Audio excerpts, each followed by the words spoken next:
What's going on, everybody? Today we're finally fixing the clunky clutch in my 2015 Yamaha FJ09. The fix we're going to show you in this video will be applicable to FZ, MT, XSR, and all tracer models alike because they all share the same clutch basket inside the transmission here. Now, the noise we're going to be fixing is this.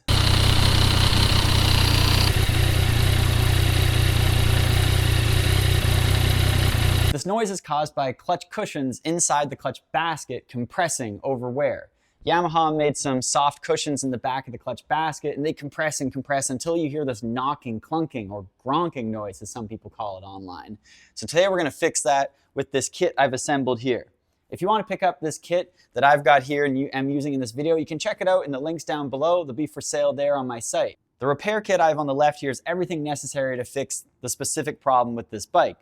Now, we got the thread sealant, the clutch cushions, the M7 titanium hardware, and the M7 associated tap. This job is a little specialty, so I also offer a repair toolkit. The toolkit sold separately is the clutch boss holder and the 30mm socket. If you need those, pick them up. This job might seem a little intimidating, but it's really not that bad. It's pretty similar to servicing your clutch if it were slipping. The first thing we gotta do is disconnect the pull arm, take off the clutch cover, and expose what's going on inside the motor. We don't have to drain the oil as long as we keep the bike on the side stand, and we're all good. So let's get into it and fix this clunky clutch.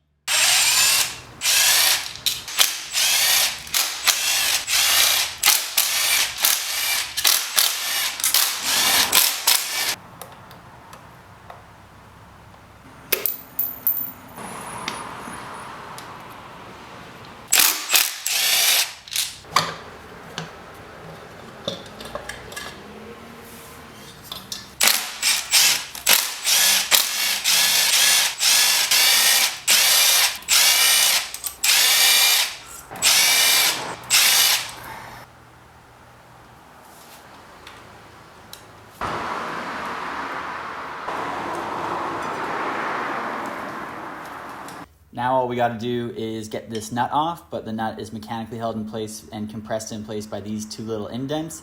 So use a pry tool or screwdriver or a pick and try and lift that up so that we can loosen this nut. Nice. Good.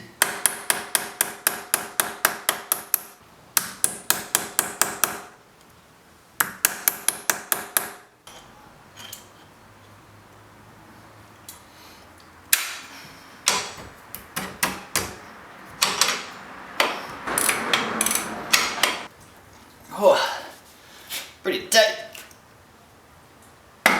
Oh,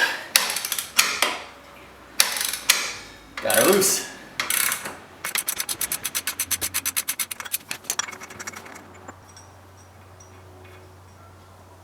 Washer, lines facing out.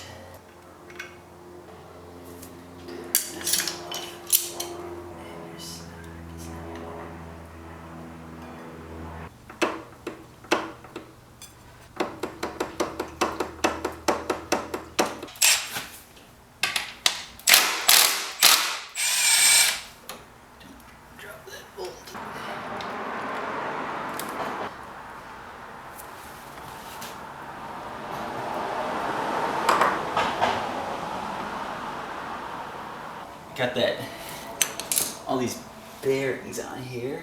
I think I'm just gonna leave it there. So here's the clutch basket that we've been working to get out. The rubbers that we're gonna replace are behind these rivets here. So what we're gonna do is take a small drill bit and just get a pilot hole going down the center of them, and then a larger drill bit to take off the head of this rivet. So this larger circular plate can come off and reveal the rubbers that are inside that we're going to be replacing, and then we're going to be able to rethread the holes that these rivets came from with the M7 hardware. So I got a small 1/8 inch bit here. I'm just going to do a little starting hole, and then I'm going to move up to a 1/2 inch drill bit here to take off the rivet head. We can push it through.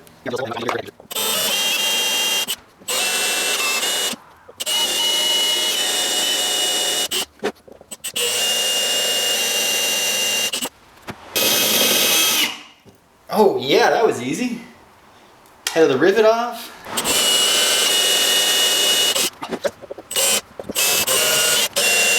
Just want to stop midway and give you guys an update. If the sight of this stresses you out, trust me, it's going so easily. Little 1/8 inch pilot hole followed by the 1/2 inch. That rivet head comes right off. So easy, like don't even sweat it. I'm doing it with a hand tool, guys. Look at this setup. Like I'm just working off the corner of my desk and it's working just fine. Trust me, you at home, no drill press, you're gonna be just fine. Let's finish this. Yeet. Yo. Hey.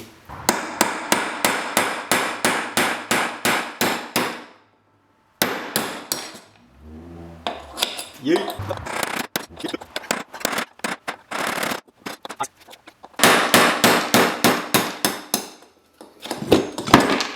Nice. All the rivets are out. They just look like this. This could have come off a minute ago, but we're out. Yeah, and then you take these rubbers off. Now with this piece off and with this exposed and the rubbers, just want to make note that you have two kind of spring type things here. You got one that's conical and the cone center like points up towards the middle. And then you've got this other one. It's a flat washer. And it just rests in the middle there. I'm gonna leave it the way it is. So cone, see the cone? It doesn't go this way. It goes this way. Okay, so now comes time to tap threads in the holes that the rivets left. The rivets left a perfect hole for putting an M7 thread in that hole. No extra drilling or boring out required. It's already the right size to have threads bite into there. So I thought long and hard about how to tell people to tap holes on the internet because there's a million ways to do it and there's a million wrong ways to do it and everyone will nitpick the details. So let's just cover a couple of basic ways you can do it. First off, the best surefire way to do it with hand tools is a tap handle as pictured on screen here. If you have this, use it. It enables you to get two hands on it, keep it nice and straight, and just makes it easy. If you don't have that, which I don't blame you, you can use an adjustable locking plier like this. You clip it in there, get it so that the tap is 90 degrees to the tool, rest it on top of the hole so you get a nice side angle on it where you can see it, and then turn it, applying light downward pressure with your thumb so that the threads have some encouragement to bite into the aluminum of the clutch housing, and then turn it. You're gonna turn it about 2 full turns before you start turning it back. Yes, like this. So you're gonna go forward, forward, and it's gonna be cutting new threads. And on the leading edge of the cutting tool, you'll see little curls of metal forming. You need to go backwards every half turn forwards, basically, once you have it biting, so that you don't build up material in front of the cutting point and cause the tool to break. You can go by feel. Once you feel the tool start to get some resistance, you back it up. So once we're here now, right, you're gonna go like this. You're gonna go half turn forward, back, forward, forward again. Half turn back, half turn forward again. Right? 2 steps forward, 1 step back. Forward, back, forward, forward. You can just keep going like this all the way down. This makes sure that the little chips that form in the front of the cutting edge of the tap break off, fall down, and get out of the tap's way for the next cut. This is all fine and dandy. This works great. Now, if you don't have all day, or you have a little bit more confidence in yourself, you can just put a drill on it, snug it up. Now, you still do have to go forward and back because you'll break the tool otherwise, but put your drill in the low speed setting, high torque. You can even clutch it down so that it won't send all the torque if you overload it. Either way, just go forward, go back. Go forward, go back. Go forward, go back.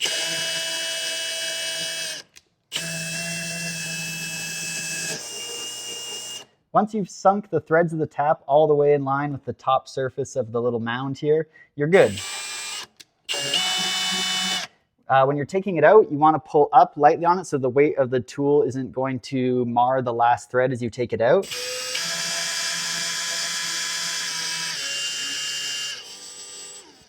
Ta-da. Now you can blow it out,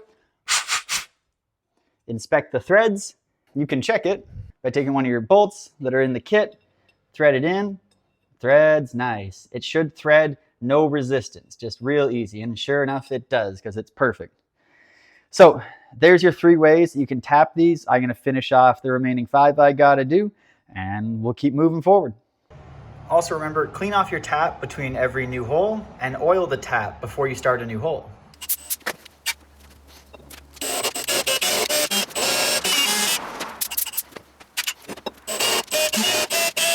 So for this backing plate to receive the M7 hardware, we need to drill it out, and a 9/32 bit does the job. So just hold her down.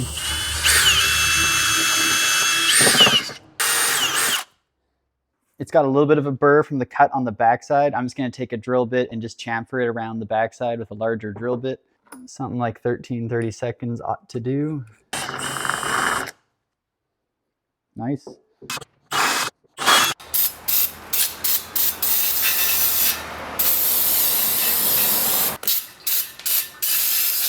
Okay, so we're installing the parts. Everything has been cleaned. We're ready to put everything back together. Now what you want to do is, first things first, I'm going to put these little spring things back in. I've already wiped them off, but since they're metal and they ride against each other, I'm just going to lube them with a little bit of oil so they don't run up dry. Got that one. All right, so that's all clean. Now, when you're looking at the back side of this with your clutch cushion, you put the fat side to the right all the way around. So just press it on. There we go. Now we got to put on the driven gear, the part that receives all the power from the motor. Just going to lube up the inside here so nothing runs up dry. Okay, now we put this on. Obviously the gear is on the outside. This is what pushes against that little spring-shaped material, the conical ring.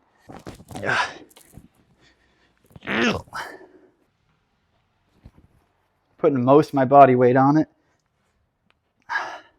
We're down all the way. Now I just put on the backing plate, outside to outside. Make sure it's clean. Now we want some thread sealant on here. In the kit of the repair kit, you get the thread sealant as well. Just pop the top up. Dab will do ya.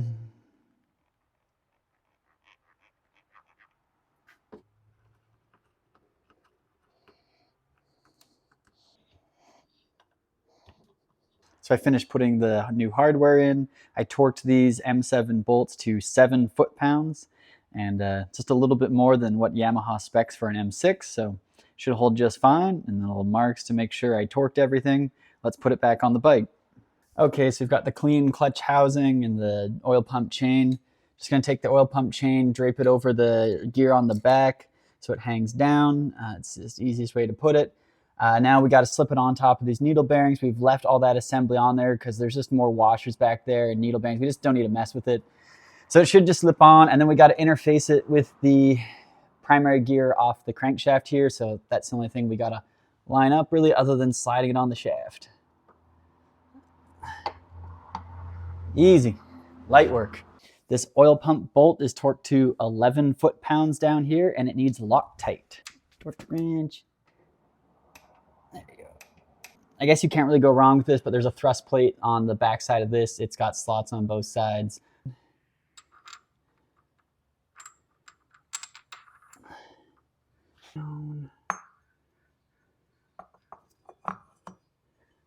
Now the first washer you put on doesn't have any markings, no preference, but I can see on the back of it, you can see the tooth markings at the end of the main shaft there. So I'm just going to put it back the same way it went.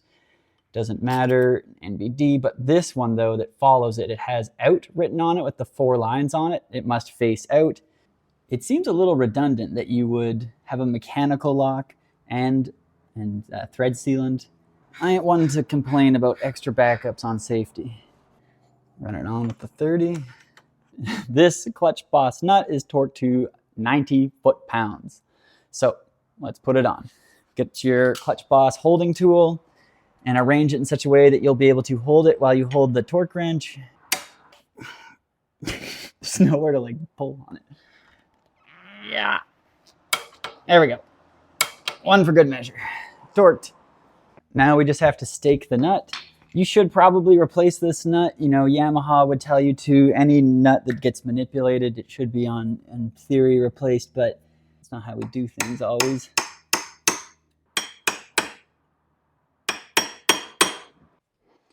All right, so putting the clutch stack back in, you can see this is the part we're focused on.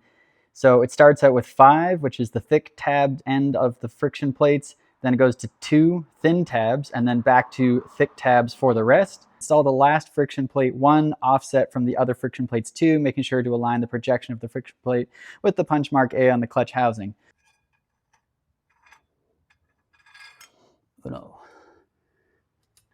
all the steels, you want, generally it's advised that the bevel side, the side that's a little smoother, points out towards the bike, not in, or at least make them consistent. It really won't make or break your clutch install, but something to keep in mind. Dry. 2 thins. Now we're back to fatties. Together. Guys, you're gonna be okay, all right? Like, I know you might be sitting at home going, man, this looks hard. There's a lot of moving pieces, and you're right. There is a lot of moving pieces, but you can do it. It's not that scary, but you only get to that feeling when you've done it a few times. So take it from me. It's not as scary as it looks. You can do it. Steel disc. Yeah. Uh-huh.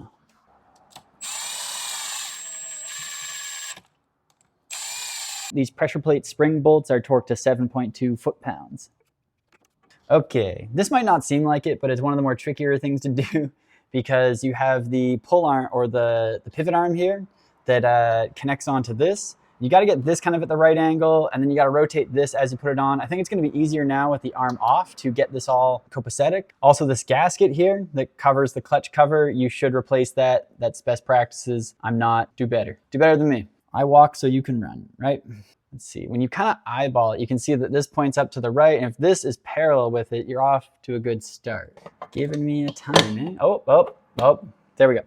Don't know what I did, but it's lined up. Now the gasket's sitting pretty. This is one of those times when having a deep ball end Allen to put on your electric ratchet is really nice.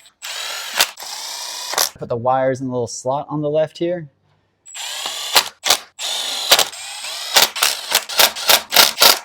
All these clutch cover bolts are torqued to 8.7 foot-pounds. Okay, we've got it all in here. I got the spring out the way. There's no washer on the bottom, but there's a washer on the top. When you're installing this, there's a little dot right here, and that dot lines up with an arrow that goes right here. So yeah, I've given myself a little more cable slack by just unwinding it at the handle. So I'm just looking down the end here, and you can take it on and off. It's really no big deal. But one thing to keep in mind, I've done this a billion times. Turn this shaft, like see how it can free play? Turn it all the way in, like it's gonna be pulled that way, and then do your install. Because if you don't, you've just left all the slack on the install, and it's not gonna be nice for you. Oh, it's pretty good. Let's see, what's it feel like? Feels good to me. Put the washer on it. Snap ring time. Now, once again, these snap rings are supposed to be one-use items because you kind of stretch them, but you know, if you treat them nice, they last. Just don't expand them like to all bejeebus. Enlarges enough. There we go. It slides in place. It feels pretty good to me. I'm just going to take the slack out of the handle. So to give myself more room down at the motor side, I just wound this in 1 full revolution. Now I'm going to wind it out 1 full revolution to put it back where it was, and then the clutch lever should feel like it should.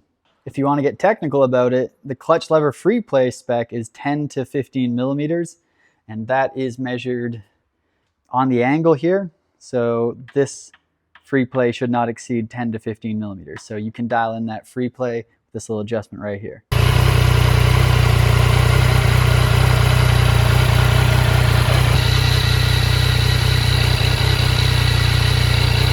And that's a wrap fixing the clunky clutch on my FJ09. It feels so good to have it not making that clunky rattle that just transmitted through the entire frame and the foot pegs into my ears. I heard it everywhere. Even when I had my passengers on it, they'd go, what's that rattle, as we sat at a red light. I'd clutch out and just, but not anymore. It is fresh and new. So happy about it. If you guys want to pick up a kit just like mine, I'm selling them in the links down below. You can pick up the repair kit of just the necessary items, or you can pick up the repair and the toolkit in the links down below. Check them out. I really appreciate it if you support it. I've worked really hard to source the materials and tools that are just right for this job to help you guys solve your problems. So if you picked up a set, I'd really appreciate it. That'd be amazing. So I hope this video helped you out. I hope it gave you some peace of mind knowing that you can fix the problem that you have. Stay tuned for more videos on the FJ09. I hope to bring some more coming soon. My life is freed up in a lot of ways now. I know I've been on a hiatus from YouTube, but I'm back. I'm ready to do some more. Thanks for watching as always. Please smash the like and subscribe button down below. Thanks for watching and have a good day.